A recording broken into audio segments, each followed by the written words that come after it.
మిత్రులందరికీ శుభోదయం. కొల్హాపూర్ మహాలక్ష్మి ఆలయం, మహారాష్ట్ర.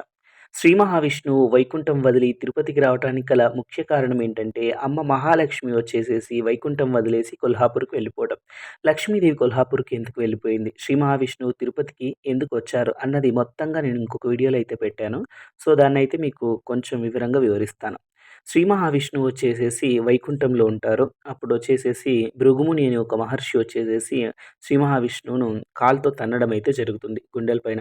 సో, అప్పుడు లక్ష్మీదేవి వచ్చేసేసి నా నివాసమైనటువంటి గుండెల పైన ఒక మానవుడు కాలుతో తన్నడం అన్నది చాలా బాధాకరం. అవమానంగా నేను భావిస్తున్నాను అని చెప్పేసేసి లక్ష్మీదేవి వచ్చేసేసి వైకుంఠం వదిలేసి కొల్హాపూర్‌కైతే వచ్చేస్తుంది. సో, ఇక భార్య లేని ఆ విరహ బాధనతో మహాలక్ష్మి లేదన్న బాధతో వచ్చేసి శ్రీ మహావిష్ణువు వచ్చేసి వైకుంఠం వదిలేసి తిరుపతికైతే వస్తారు. సో, మహాలక్ష్మి పుట్టినిల్లు కొల్హాపూర్‌గా చెప్తారు. సో, ఫుల్ వీడియోస్‌లో పెట్టాను చూడండి. సబ్స్క్రైబ్ చేసుకోండి.